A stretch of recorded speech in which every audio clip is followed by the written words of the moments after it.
Hello everyone, अस्सलाम वालेकुम। Welcome है आपका मेरे चैनल में। तो जैसा कि आप देख रहे हैं, आज हो रही है मेरे कारखाने की सफाई।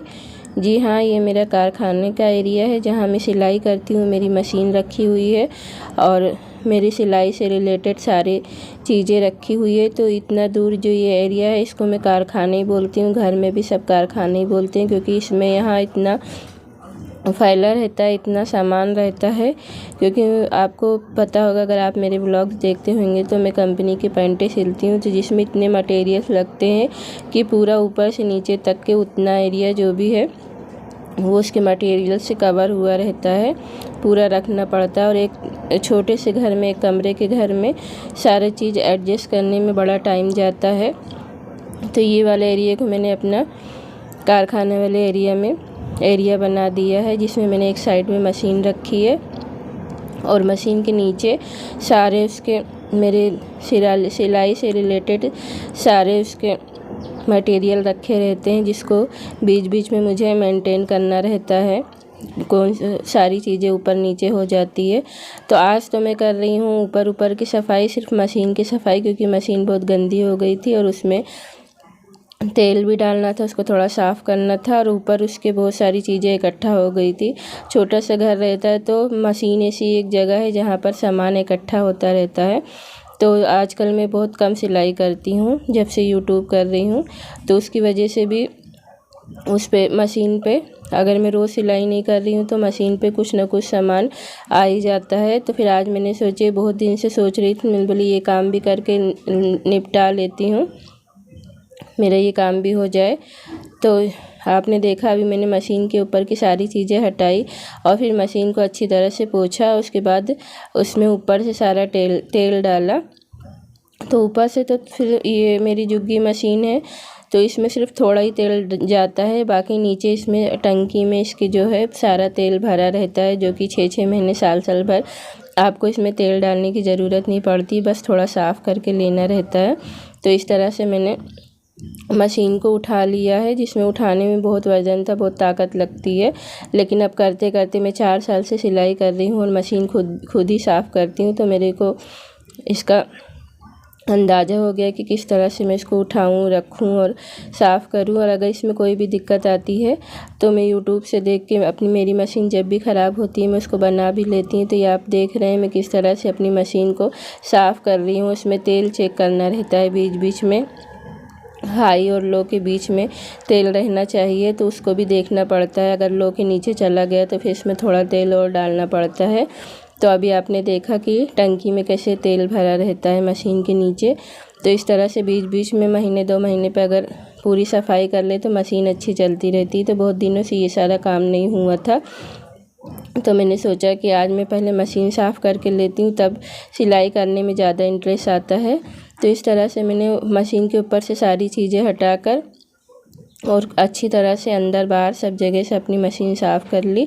और अब मैं सारे सामान, जो भी मटेरियल्स मेरे लगते हैं पैंट बनाने में, उसको मैं अच्छे से एडजस्ट करूँगी, तो जो कि कम जगह में अच्छी तरह से सेट हो जाए। तो कौन सी चीज़ कहाँ सेट करती हूँ मैं, आइए देखते हैं।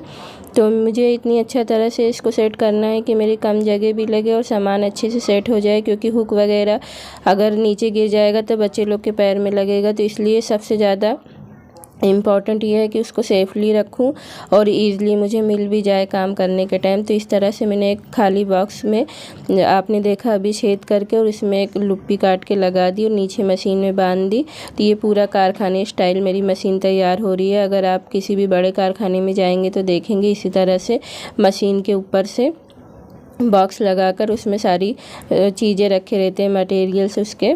तो ये देखिए, मैंने इसको यहाँ पर एडजस्ट कर ली, जो खाली बॉक्स अभी आपने देखा, और इसमें सारी मेरी जो ईज़िली मुझे मिल जाए और नीचे भी ना गिरे कि बच्चे लोग के पैर में या मेरे पैर में लग जाए। हुक वगैरह बहुत लगता है।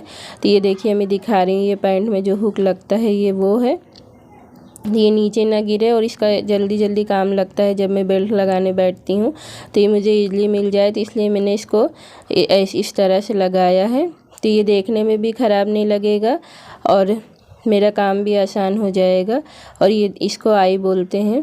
जो बेल्ट में लगता है वो हुक है और ये आई है। तो ये सारी चीज़ें बहुत ज़्यादा जब सिलाई करो तो बहुत ज़्यादा लगता, ज़्यादा क्वांटिटी में लगता है। एक पैंट में 4 हुक और आई लगाना पड़ता है। ये जल्दी जल्दी ख़त्म होता है। तो सारे मटेरियल्स भी आए हुए थे, तो इसको भी मैंने सोचा कि कट करके रख लूँ, निकाल लूँ। और ये सारे साइज़ लेबल है जो कि 28 से 42 तक के का साइज़ में सिलती हूँ पैंट का। तो वो सारे लेबल्स है। तो जो अभी करंट में मैं सिल रही हूँ वो ऊपर निकाल के रख लेती हूँ, बाकी मैं नीचे थैली में करके रख देती हूँ, जो भी बंडल उसका रहता है। इस तरह से मैंने अपनी सारी चीज़ें ओपनर वगैरह में दिखा रही हूँ, सब में रख ले रही हूँ। बाबिन है, जितना भी डिब्बी है वो सब में ये बड़ा बॉक्स लगाई थी, इसमें रख ले रही हूँ। कटर है, स्क्रू ड्राइवर है, ये सब सारी चीज़ों की ज़रूरत पड़ती रहती है। और ये बोन है जिससे मैं ये दिखा रही हूँ कि मैं पीछे का बैक पॉकेट बनाती हूँ। तो इस तरह से मैं अपनी मशीन सेट कर ले रही हूँ। और यहाँ पर मैंने एक तो मोबाइल स्टैंड भी रखा है, तो उसमें भी मैं अगर मोबाइल में मुझे कुछ देखना रहता है सिलाई करते करते इम्पॉर्टेंट चीज़, तो उसमें मैं लगा कर स्टैंड में देख लेती हूँ। और ये सारे धागे हैं जो अभी करंट में कलर आए हुए हैं, तो उसके धागे मैं ऊपर मशीन पे रखती हूँ ताकि मुझे बार बार नीचे झुक के निकालना ना पड़े। तो ये सारे मैंने अभी आपने देखा ट्रे में निकाल के रखे थे। तो ये सब मैं अच्छे से रख रही हूँ, जो भी उलझे हुए हैं उसको सुलझा कर अच्छे से। और ये सब मैं मशीन पे ही अच्छे से बॉक्सेस में रख दूँगी। और ये सारे साइज़ लेबल है उसमें भी, वो भी मैं उसमें बॉक्स में रख के उसकी मशीन के पीछे रख दूँगी। तो अब मुझे सिलाई करने में बहुत आसानी रहेगी। और ये मेरा स्नेक लाइट है जो आपने देखा होगा कई बार। अगर ये नहीं रहेगा तो मैं सिलाई कर नहीं पाऊँगी, क्योंकि मुझे रात में सिलाई करना रहता है। तो इससे मुझे बहुत हेल्प मिलती है, इसकी रोशनी बहुत अच्छी है। तो ऐसे स्नेक लाइट लगा के आप अपनी नॉर्मल मशीन में भी रात में सिलाई कर सकते हैं। और ये मैं अब झाड़ू मार रही हूँ तो आपको दिखा रही हूँ कि कितना सन्नाटा है, क्योंकि सारे बच्चे स्कूल गए हैं तो पूरी गली में कोई नहीं है। तलहा भी स्कूल गए थे, तो ये सब काम मेरा आसानी से हो जा रहा है। नहीं तो फिर जब बच्चे घर में रहते हैं तो ये हुक वगैरह वाला काम मैं नहीं करती हूँ कि कब गिर जाए, किसी को पैर में लग जाए। तो अभी आराम से मैं झाड़ू मार रही हूँ, वो भी देख के, क्योंकि बहुत सारी चीज़ें निकाली थी तो मेरे पैर में भी कुछ ना गड़ जाए। तो पहले मैं मशीन के पास का कचरा मैंने साइड में कर लिया और अब पूरे घर में झाड़ू मार रही हूँ। इसके बाद मैं पोछा मार के कचरा निकाल लूँगी, फिर पोछा मार के ले लूँगी। तो आपको मेरा व्लॉग कैसा लगा प्लीज़ कमेंट करके बताइएगा। और ये देखिए इस तरह से मैंने किचन में ले जाके, किचन का काम तो मेरा सुबह हो गया, किचन में ले जाके मैंने डस्टबिन में सारे कचरे भर लिए थे, क्योंकि उसमें बहुत सारी ऐसी चीज़ें थी सुई हुई जो पैर में लग सकती थी। तो अब मेरा ये सारा काम हो गया।